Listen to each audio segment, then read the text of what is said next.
If hard work alone made people rich, why are the hardest working people still struggling, while others seem to grow wealth quietly, almost effortlessly?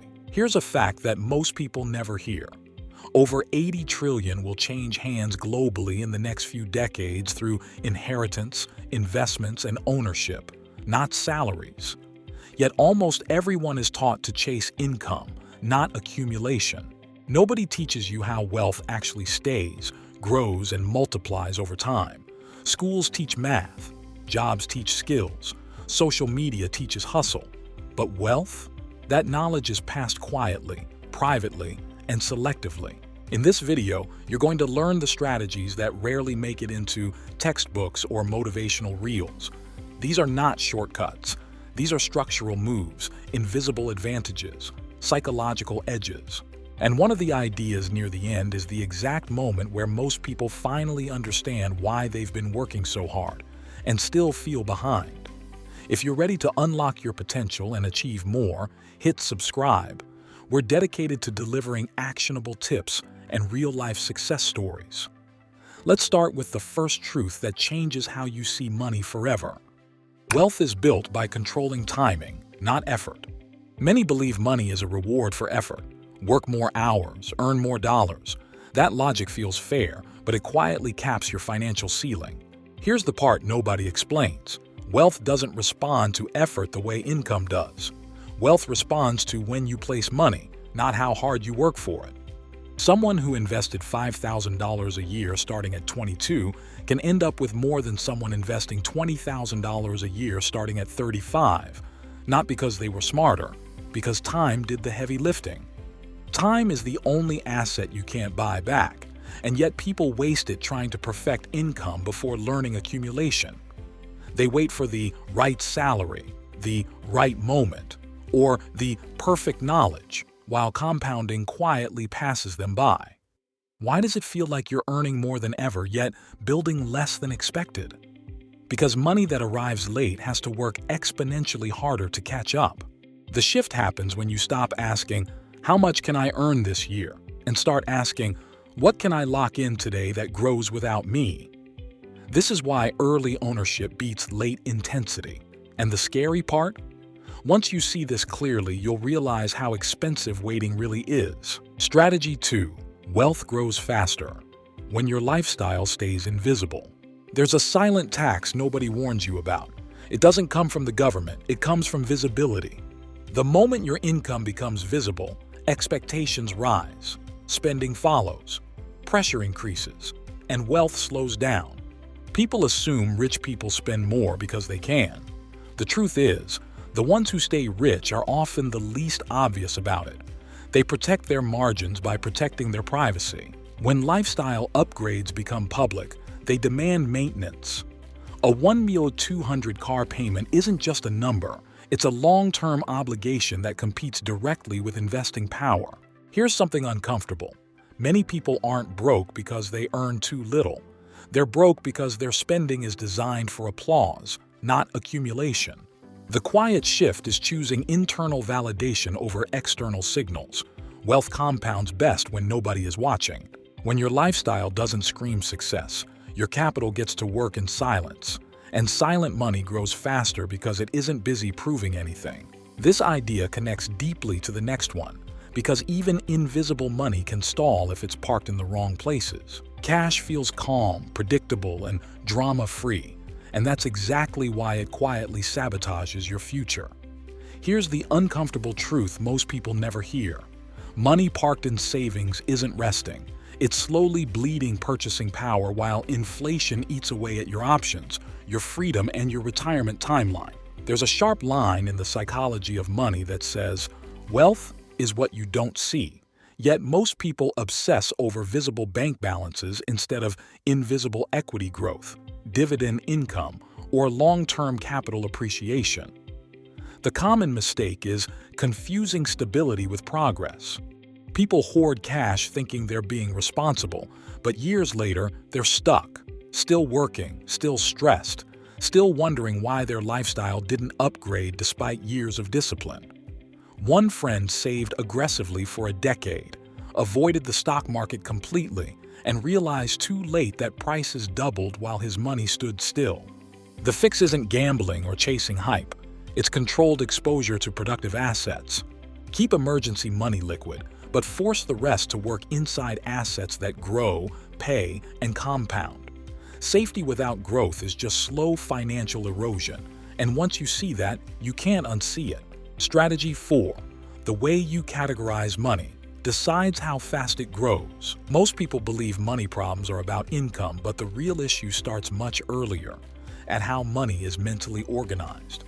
When every dollar feels the same, emotions hijack decisions.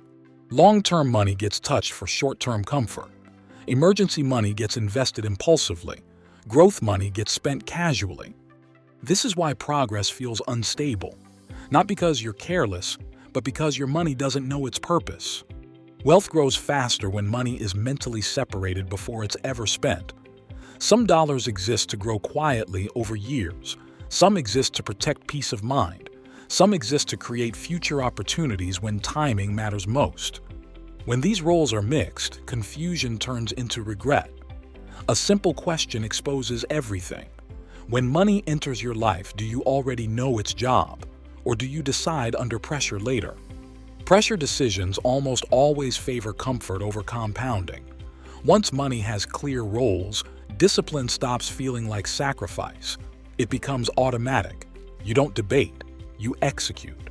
And here's the subtle part most people miss. Once your money has structure, you become harder to manipulate by trends, fear, or urgency. That mental clarity is exactly what allows the next strategy to work, because now you're ready to protect progress instead of constantly rebuilding it. Strategy 5. Wealth protects itself by avoiding permanent damage. Many of us chase growth without realizing how fragile progress actually is. One bad decision can erase years of discipline. That's the part rarely discussed because it isn't exciting. Losses hurt more than gains help.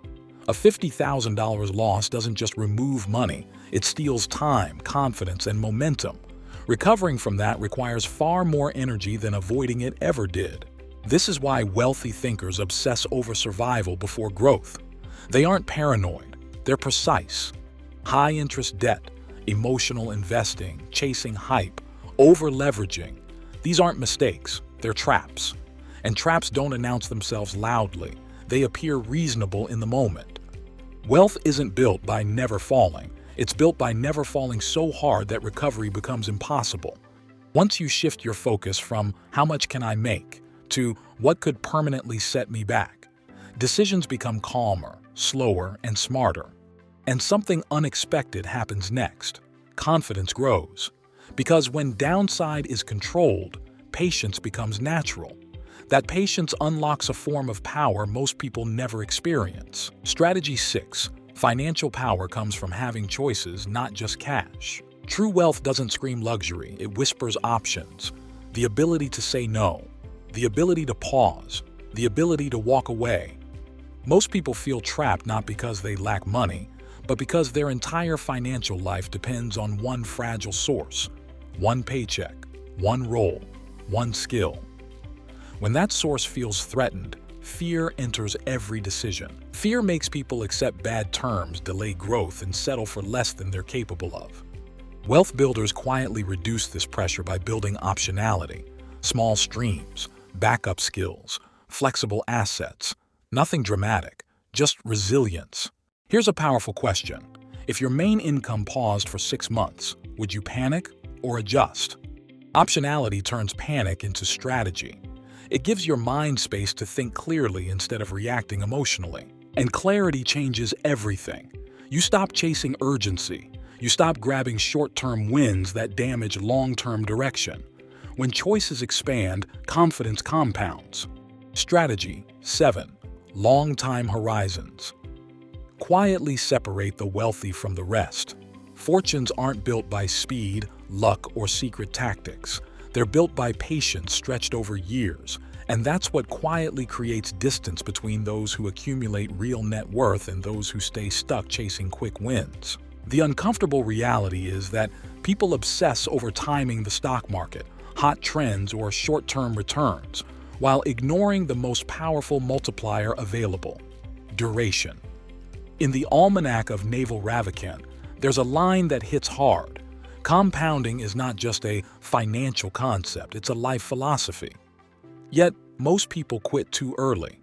They exit investments after one bad year, jump strategies every 6 months, or panic during market volatility, then wonder why their portfolio never matures. Someone who exits equities after a market dip and locks in losses, while another person simply stays invested and benefits from recovery and long-term equity growth. Design your investing strategy around decades, not dopamine hits. Use automated contributions, reinvest earnings, and let compound growth turn patience into purchasing power, freedom, and optionality.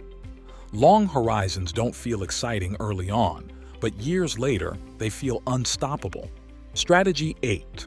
Money follows identity faster than discipline. People don't fail financially because they lack information.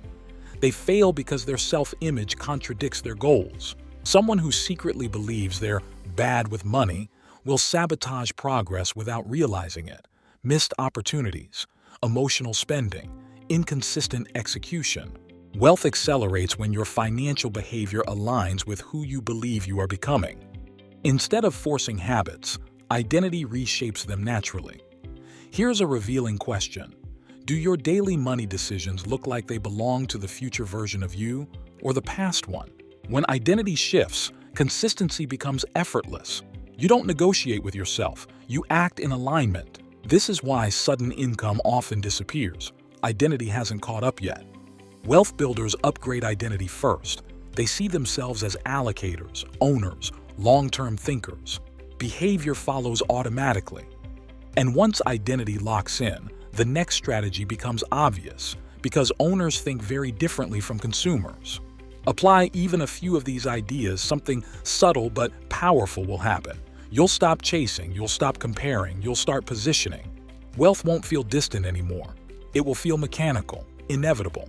And one day, you'll look back and realize the moment everything changed wasn't when you earned more, but when you finally learned how wealth actually accumulates. I know that success comes from consistent learning. If this video gave you new insights, like it, share it, and subscribe to continue building wealth with me.